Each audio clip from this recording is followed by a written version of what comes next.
दोस्तों इस वीडियो में हम जानने वाले हैं रिप्रोडक्शन के बारे में और देखेंगे क्या इंपॉर्टेंस है इस रिप्रोडक्शन की। तो चलिए देखते हैं रिप्रोडक्शन क्या है। Reproduction is a process of producing new offspring that are biologically और genetically similar to the parent organism.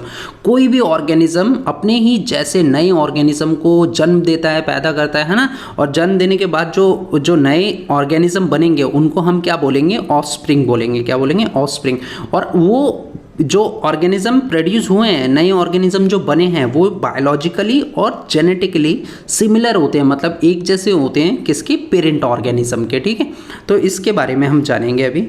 तो do organism create exact copies of themselves? क्या कोई ऑर्गेनिज्म अपनी जैसे ही सेम कॉपीज बनाता है, मतलब दिखने में लुक वाइज बिल्कुल एक जैसे होते हैं क्या? हाँ, तो yes, organism create copies of themselves by reproduction process. रिप्रोडक्शन प्रोसेस के थ्रू ही ऑर्गेनिज्म अपने जैसे ही और कॉपीज या और न्यू इंडिविजुअल्स जनरेट करता है। ठीक है, आप देखे होंगे ह्यूमंस के जो रिप्रोडक्शन होगा तो ह्यूमंस के जो ऑफस्प्रिंग होंगे वो सेम ह्यूमंस की तरह दिखाई देंगे। इसी तरह प्लांट्स के जो ऑफस्प्रिंग होंगे वो प्लांट्स की तरह दिखेंगे रिप्रोडक्शन प्रोसेस के बाद जो नए ऑफस्प्रिंग आएंगे। ठीक है, एनिमल्स में देखिए ये बिल्कुल लुक वाइज देखेंगे तो आप इनके जो बच्चे हैं वो बिल्कुल सिमिलर हैं पेरेंट की तरह, है ना।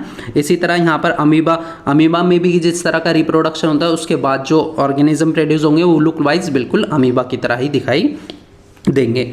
Thus reproduction involve making copies of blueprints of body design, है ना। मतलब एक रिप्रोडक्शन क्या है? रिप्रोडक्शन एक तरह का मतलब कॉपीज बनाना, ब्लूप्रिंट्स बनाना। ठीक है, ब्लूप्रिंट्स हमारे जो बॉडी का जो ब्लूप्रिंट होता है ना, हमारे बॉडी हमारे बॉडी का स्ट्रक्चर कैसा होगा, किस टाइप की हमारी बॉडी होगी, ठीक है, बॉडी के अंदर किस तरह से रिएक्शंस होंगे, तो वो सब ब्लूप्रिंट जो है वो कौन प्रिपेयर करता है, उसकी कॉपीज कौन बनाता है? रिप्रोडक्शन के दौरान बनती है। ठीक है, ये copies. And organism look similar because their body design are similar. और ऑर्गेनिज्म बिल्कुल अपने पेरेंट ऑर्गेनिज्म की तरह ही दिखाई देता है क्योंकि उसके ब्लूप्रिंट भी सेम होते हैं दोनों के, है ना। मतलब वही जो पेरेंट है, पेरेंट ने ही कॉपीज बनाई उस ब्लूप्रिंट की, जिसकी वजह से ऑर्गेनिज्म भी बिल्कुल जो रिप्रोडक्शन के बाद जो ऑर्गेनिज्म जनरेट हुआ है वो बिल्कुल सेम पेरेंट की तरह होता है अपने। ठीक है, therefore a basic event in a reproduction is creation of DNA copy. देखिए मैंने अभी एक बात की थी ब्लूप्रिंट्स की। अगर हम ब्लूप्रिंट्स की बात करें तो ऐसी कौन सी चीज़ है जो हमारे बॉडी के अंदर, जो हमारे बॉडी का पूरा स्ट्रक्चर बताती है, हमारे बॉडी के बारे में बताती है पूरा, किसके पास ये ब्लूप्रिंट्स होते हैं? तो ये ब्लूप्रिंट्स होते हैं डीएनए के पास। और रिप्रोडक्शन में डीएनए की ही कॉपीज बनाई जाती हैं। ठीक है, डीऑक्सीराइबोन्यूक्लिक एसिड कहा जाता है और इसी की कॉपी बनाई होती है। आपने इसको पढ़ा भी होगा, डीएनए कहाँ प्रेजेंट होते हैं? हमारे सेल की अगर हम बात करें तो सेल में हमारे न्यूक्लियस होता है और न्यूक्लियस में थ्रेड लाइक स्ट्रक्चर्स होते हैं, धागे जैसे स्ट्रक्चर्स। उनको क्या बोला जाता है? ये धागे जैसे स्ट्रक्चर्स दिखाई दे रहे हैं, इनको क्या बोला जाता है? क्रोमोसोम्स बोला जाता है। और इन क्रोमोसोम्स के अंदर ही प्रेजेंट रहते हैं डीएनए। सोचिए ये कितना माइक्रो लेवल है, मतलब कितने छोटे साइज के ये डीएनए हमारे बॉडी में होते हैं और इन्हीं डीएनए के अंदर सारी पूरी बॉडी का हमारा ब्लूप्रिंट रहता है कि बॉडी का डिजाइन किस तरह का होगा। The DNA copies generated will be similar but not identical to the original. हमेशा जो डीएनए बनते हैं ना वो पेरेंट के डीएनए और ऑफस्प्रिंग के डीएनए, मतलब बच्चों के डीएनए और पेरेंट्स के डीएनए हमेशा क्या होंगे? सेम रहेंगे। ठीक है, सिमिलर रहेंगे, लेकिन ना उसमें ना not be identical to original, मतलब एकदम एग्जैक्टली बिल्कुल इक्वल नहीं होगा, एग्जैक्टली सेम नहीं होगा। मतलब सिमिलर होगा लेकिन एग्जैक्टली सेम नहीं होगा। थोड़ी बहुत प्रॉपर्टीज उसमें होंगे लेकिन एग्जैक्टली सभी के सभी प्रॉपर्टीज, सभी के सभी लुक वाइज सिमिलर हो जाए ऐसा नहीं होता। ठीक है, मतलब कुछ पार्ट है जो सिमिलर रहता है उसमें। क्योंकि देखिए cells use chemical reaction to build copies of DNA, है ना। मतलब सेल्स क्या करते हैं? बहुत सारे केमिकल रिएक्शंस करते हैं और क्या बनाते हैं? डीएनए की कॉपीज बनाते हैं, है ना। अब रिएक्शंस हो रहा है तो रिएक्शंस हर बार एक जैसा तो नहीं होगा, है ना। This creates two copy of DNA in the reproducing cell. और रिएक्शन मैंने बताया जैसे कि रिएक्शन हो रहा है तो रिएक्शन हर बार एक जैसा नहीं होता, मतलब कुछ ना कुछ थोड़े बहुत रिएक्शन में चेंजेस आते हैं, जिसकी वजह से क्या होता है? No biochemical reaction is absolutely reliable, है ना। सभी रिलायबल नहीं है, एक जैसे नहीं है बिल्कुल। ठीक है, तो इसकी वजह से क्या होता है? Therefore it is only to be expected that process of copying DNA will have some variation each time. तो हर बार जब डीएनए कॉपी होंगे, मतलब जो ये केमिकल रिएक्शन होगा तो एग्जैक्टली सेम नहीं होगा, थोड़े बहुत वेरिएशंस उसमें आएंगे। वेरिएशन आने की वजह से जो ऑर्गेनिज्म जनरेट होगा उसमें भी कुछ ना कुछ वेरिएशंस देखने को मिलते हैं। ठीक है, तो चलिए समझते हैं क्या इंपॉर्टेंस है इस रिप्रोडक्शन की। ठीक है, हमें रिप्रोडक्शन क्यों ज़रूरी है, चलिए इसके बारे में समझते हैं।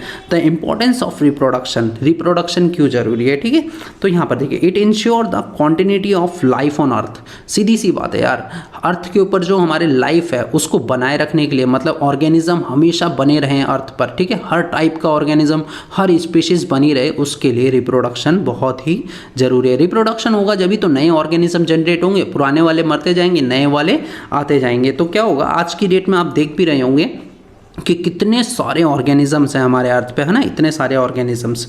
It maintain the balance between the birth rate and death rate. ठीक है, देखिए कोई भी एनिमल है, कोई भी ऑर्गेनिज्म है, ठीक है, वो मरते भी रहते हैं और साथ साथ उतने ही पैदा भी होते रहते हैं। मतलब जितने मरते हैं उतने ही पैदा होते रहते हैं। तो एक तरह से बर्थ रेट और डेथ रेट में एक लेवल जो है वो मेंटेन रहे हमेशा। ठीक है, तो उसके लिए भी रिप्रोडक्शन जो है वो ज़रूरी है। It replace new individual the old one, मतलब ये पुराने वाले ऑर्गेनिज्म जो मर गए हैं उनकी जगह अब नए वाले ऑर्गेनिज्म लेते रहेंगे। ठीक है, रिप्लेस करते रहेंगे उनको। It helps in evolution of species. देखिए एक टर्म है, इस पे पूरा वैसे तो एक चैप्टर है अभी हम जो पढ़ेंगे आगे।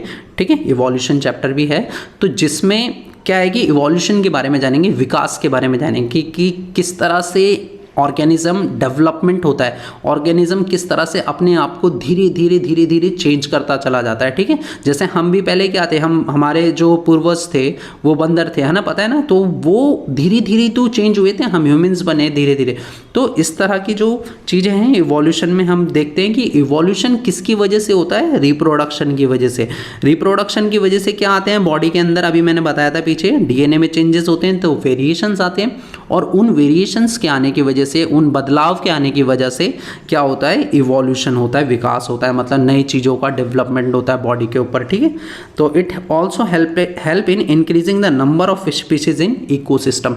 देखिए मान लीजिए अभी क्लाइमेट बहुत ही ठंडा हो जाए, तो ऐसे ऑर्गेनिज्म बिल्कुल नहीं रह सकते जो ठंड को बर्दाश्त नहीं कर सकते, उस ठंड को ना, तो वो सभी ऑर्गेनिज्म मर जाएंगे।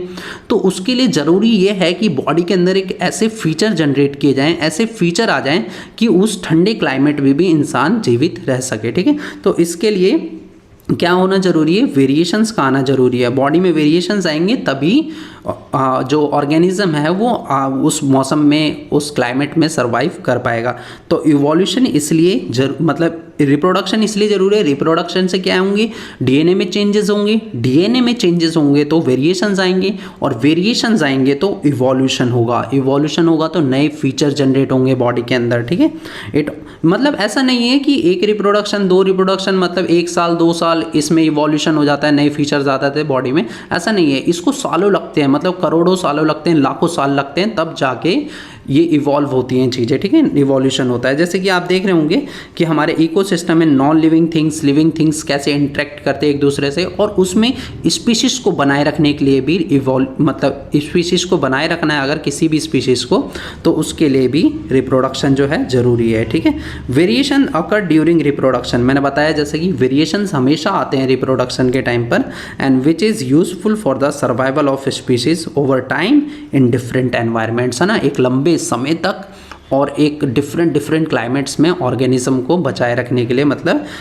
वेरिएशंस का आना बहुत ज़रूरी है।